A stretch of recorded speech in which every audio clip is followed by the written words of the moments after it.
shot in 4K ultra high definition. Your number one source for local news. WRAL News. Coverage you can count on.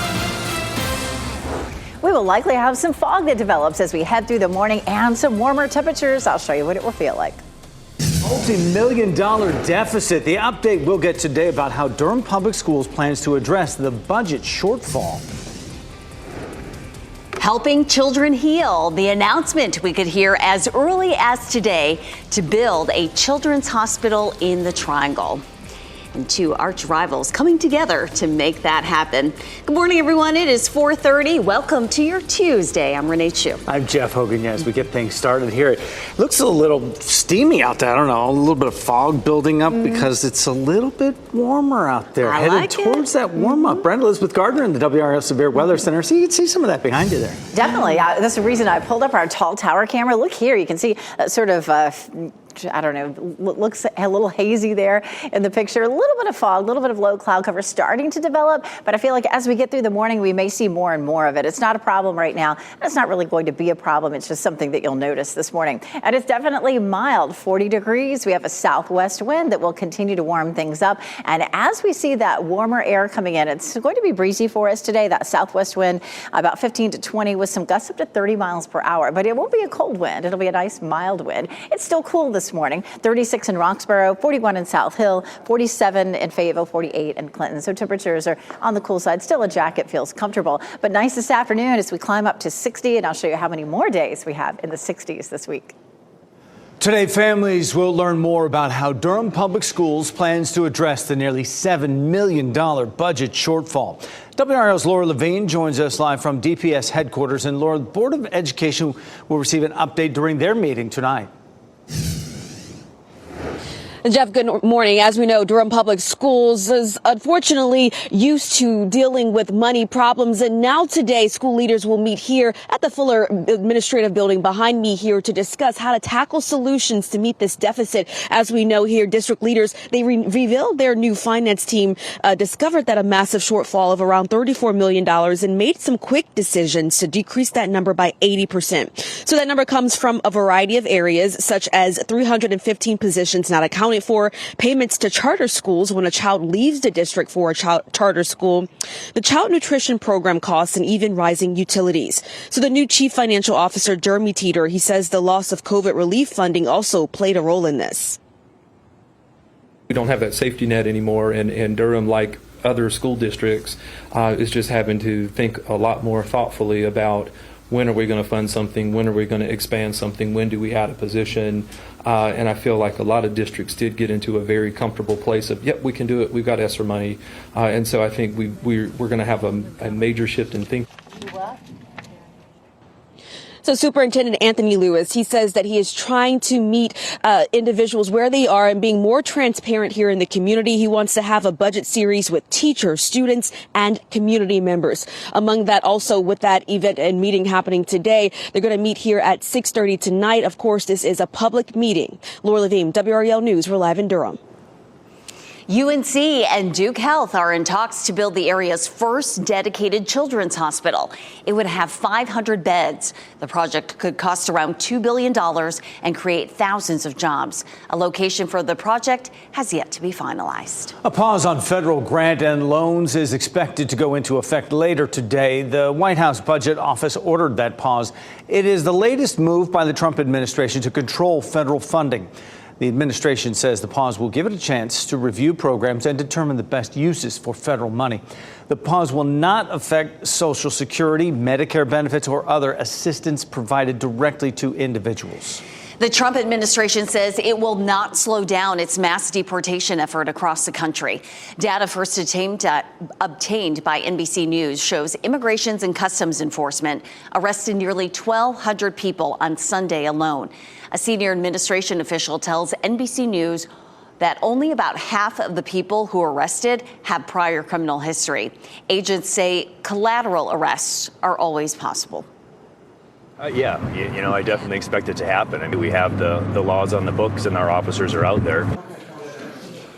Now, being undocumented is considered a civil offense, not a crime. It becomes a crime when an undocumented immigrant who was previously deported re-enters the U.S. without permission. Fencing like this may stay up at 5 Durham parks for the rest of this year. City leaders say more work needs to be done to assess the levels of lead contamination in the ground there. The Parks and Recreation Department provided an update about the investigation last night. People gathered to learn more about the futures of East End Park, East Durham Park, Walltown, Northgate, and Lyon Parks. City officials say soil has been tested and contamination zones have been pinpointed. The next step will be to focus on examining the groundwater. Today was just another example of our commitment to transparency and communication for the community and to give everyone an update. The goal is to have all the studies done by the end of the year. After that, the city will present options for how to move forward. An American Airlines employee was killed on the tarmac at Charlotte Douglas International Airport. Investigators say an airline ramp vehicle hit the employee Monday. The employee was pronounced dead at the scene. No other details have been released. The airline and the airport say they are working to provide support to those involved. North Carolina's special education teacher shortage is getting worse. WRAL's Education Insider found students with disabilities are increasingly being taught by people who aren't qualified to provide them with the special services that they need. Parents and advocates are concerned students are falling behind as a result. So if you've got a sub for 1 year, then you have a sub the following year, then you have the sub the following year, that has a snowball effect. State and federal law states special services have to be provided by a certified special education teacher. We found the state has cited schools for using unqualified people. An associate professor at ECU is facing charges for possessing child pornography. 57-year-old Blaise Nalavani was arrested yesterday at his home in Winterville. The FBI executed a search warrant alongside the State Bureau of Investigation. Nalavani is charged with 10 counts of second-degree sexual exploitation of a minor. He's been an associate professor of social work at ECU since 2006. Well, if you think eggs are expensive now, just wait. The Agriculture Department predicts the price of eggs will soar by another 20% this year. Bird flu has forced farmers to slaughter millions of chickens a month, and that has pushed egg prices to more than double their usual price. The surge in demand at Easter time draws closer as it's expected to drive up the cost even more. It's the first time in my life that I've ever had to be kind of embarrassed on what I'm selling eggs for, and it's not our fault. We're paying today $7.45 for a dozen eggs. We're selling for $7.59. We're making 14 cents. That doesn't pay the bills. The bird flu outbreak started in 2022, and since then, more than 145 million chickens, turkeys, and other birds have been killed. Months of cleanup ahead. The daunting reality of the wildfire damage is setting in for people in Los Angeles. Everybody's desperate to get back onto their property. How long officials say it can take to clear debris from a single property. Tech stocks tumbled. A new Chinese-based company that leapfrogged U.S. dominance in AI development. And here's a live look at Apex, the peak of good living. 50s and 60s all week long with some needed rain on the way as well. Meteorologist Elizabeth Gardner will give you the latest timing to that rain coming later in the week. From the WRAL Severe Weather Center, North Carolina's most experienced team of meteorologists. 442, taking a live look across our area this morning. Temperatures vary widely. Wilson's at 42, it's 39 in Durham, and 47 degrees in Fayetteville. We do have some warmer air on the way, and so it's starting in the south, moving to the north, so that's why it's a little warmer in Fayetteville. We do have cloudy skies everywhere. The streets are a little bit damp. It's damp outside right now. We may end up with a teeny bit of drizzle in a few spots, mostly just a little bit of mist, some low cloud cover and fog to start with. But that is not the way the day is going to end up. We're going to end up with sunshine and really pleasant temperatures. 41 in Lewisburg, 43 Tarboro, 43 in Irwin, 42 in Rocky Mount right now. So mostly we're in the low 40s. Visibility doesn't look too bad right now, but it may drop some as we get through the morning.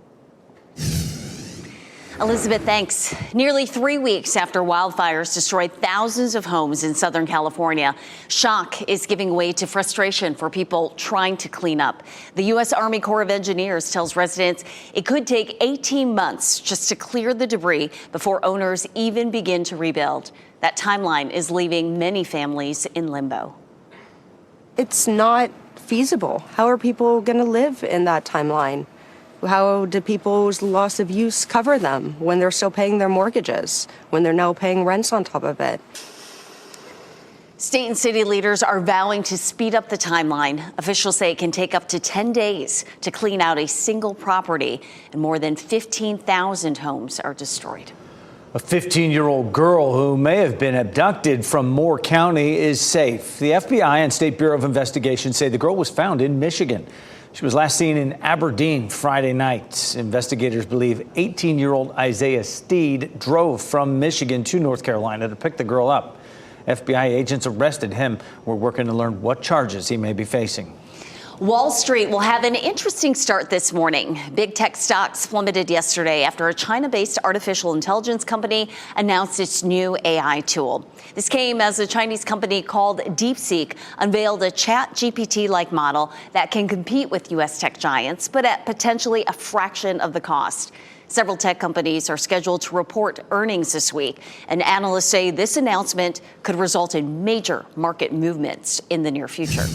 A lot of people, Renee, are saying that, it's kind of reactionary based off what DeepSeek released yesterday. But NVIDIA was one of the companies that notably took a bit of a hit there. You'll see that its stock here over toward the right, it did go down a little bit yesterday at closing at $24 or roughly 16%. But overnight trading hours, we're talking about up almost about 5%. Meanwhile, U.S. futures, as you see here, S&P up 19, Dow Jones up 27, and NASDAQ up 116 for those futures. You may recall that yesterday when I brought you these numbers here in the WRAL Live Center, we were talking about at least the NASDAQ that was down almost 1,000 points for the futures there. So we're definitely going to see how today's situation shapes up, especially throughout the course of the week, to see these earning reports, to see how investors are feeling after they're seeing the reaction from DeepSeek. Wake County District Attorney is asking the SBI to close its investigation into the former treasurer's state vehicle use. Dale Falwell was accused of using 3 state vehicles to take dozens of personal trips in 2022 and 23.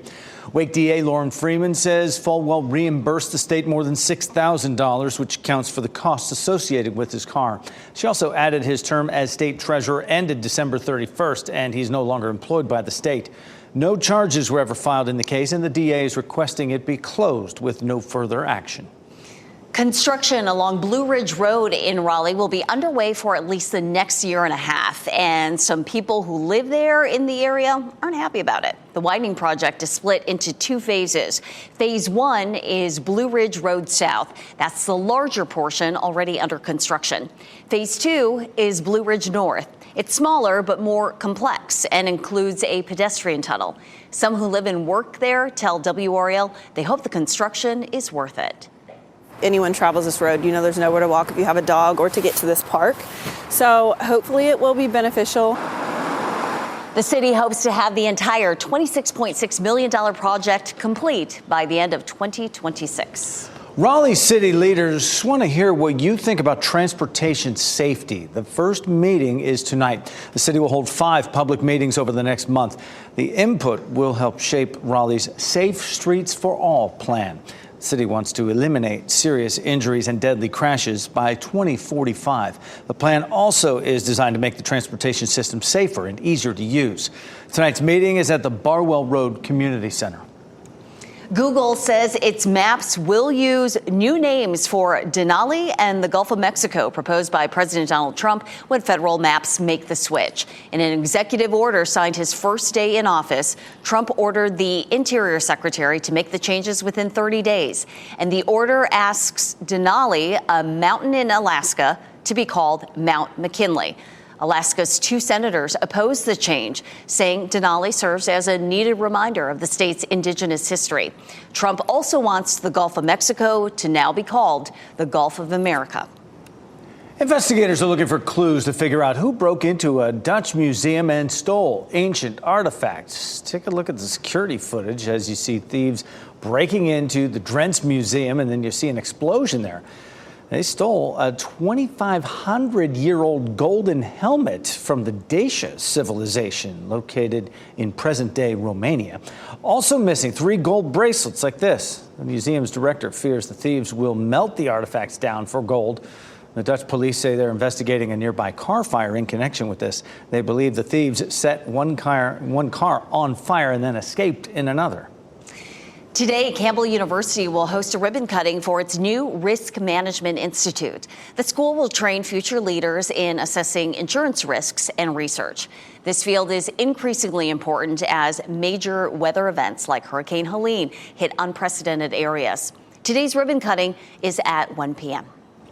4:48 the time right now, and we check in with Elizabeth Gardner in the WRAL Severe Weather Center right now, and a little bit of that low-hanging cloud, the fog, as you said there. Is that due to a little bit warmer temperature? The warmer temperatures and the fact that we had some rain yesterday. You know, there's a lot of moisture in the atmosphere yesterday, and it's still with us, but it will be leaving this afternoon. We'll see sunshine, and it's going to feel really nice later on today. We're not seeing much of a reduction in visibility at the moment, but we'll watch that. Sometimes as we get closer to sunrise, we see that visibility falling just a bit. 39 is our temperature in the Triangle, so it's still a cool start this morning. Temperatures will likely stay in the 30s up until around 9 a.m. And then we have a nice warm up in our forecast. We'll also have some wind to go along with it. The wind is going to usher in that warmer air mass. So right now, wind is southwest at around 6 to 8 miles per hour, but we'll be watching for some gusts later on this afternoon. We'll gust up to 15 to 20 miles per hour with some isolated 30 mile per hour gusts. So it will feel breezy, but it's not going to be a cold wind. Right now, it's 36 in Roxborough, 39 in the Triangle, 42 in Rocky Mount.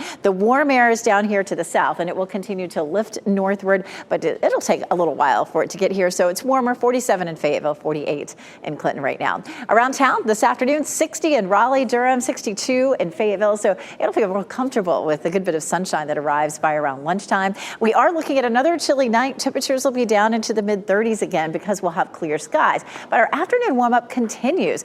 For tomorrow, it'll feel like 65 to 70 down in our southern counties. Mid-60s around the Triangle. So that's the average high for late March. So it will be feeling like spring for tomorrow. It's going to be a really nice day. Tom Dugas sent us this gorgeous sunset from Fuquay Arena. So pretty. We love your photos. Keep sending them to us. Go to WRAL.com/report it.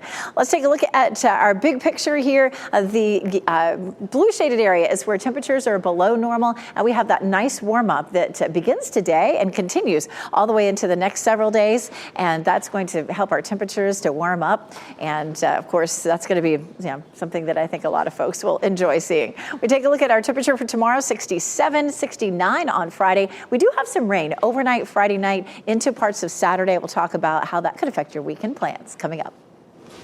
Elizabeth, thanks. A shakeup in Maine. An earthquake hits off the Atlantic coast.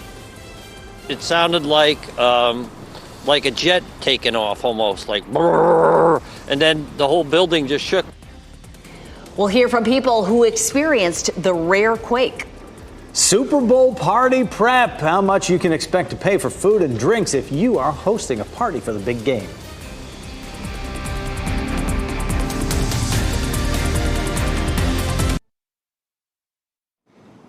People in Maine were surprised when a rare earthquake hit the state. The 3.8 magnitude earthquake shook the ground yesterday morning. People who felt it say the unusual experience frightened them.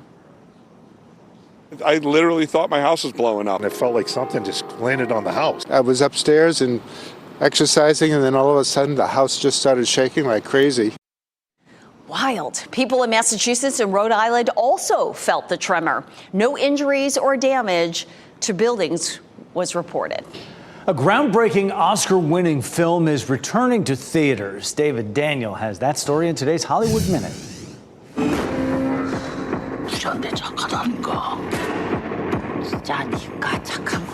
5 years after it became the first non-English language film ever to win the Best Picture Oscar, Parasite is returning to theaters. The acclaimed film by Bong Joon-ho is getting a limited re-release in IMAX theaters beginning February 7th. I think we were all really lucky. Jeremy Allen White has another series lined up. Variety reports the Emmy-winning star of The Bear is set to executive produce and star in Enigma Variations for Netflix. The limited series is an adaptation of a novel by Andre Osman, who also wrote Call Me By Your Name. Elle? I'm sorry, are you here to see me? I go here. You got into Harvard Law. What, like it's hard? Reese Witherspoon's turn in Legally Blonde really made an impression on some people. The actress told British TV host Graham Norton she served on a jury some 7 years after Legally Blonde came out, and when it came time to choose a foreman, the other jurors unanimously chose Witherspoon, thinking she'd gone to law school. Quote, "They fully made me the foreman, and I started realizing people don't know much about the law." In Hollywood, I'm David Daniel. What a story. And now that we know the Super Bowl 59 matchup, you can start planning your watch party. If you plan on hosting, you can expect to spend about the same amount as last year on food and drinks. According to a Wells Fargo report, if you're feeding 10 people a spread of chicken wings, guacamole, chips, and beer, it will cost you around $139. That's just 10 cents more than last year's price. The cost of beer and some food items have gone up. The cost of others have also gone down, which balances out the total. Impersonating an officer, the charges a man is facing after police say he pretended to be an immigration officer and assaulted a woman in Raleigh. Dozens injured on a flight. What caused a United Airlines plane to suddenly drop nearly 200 feet? And ties to Super Bowl 59, the players on both teams that have connections to North Carolina.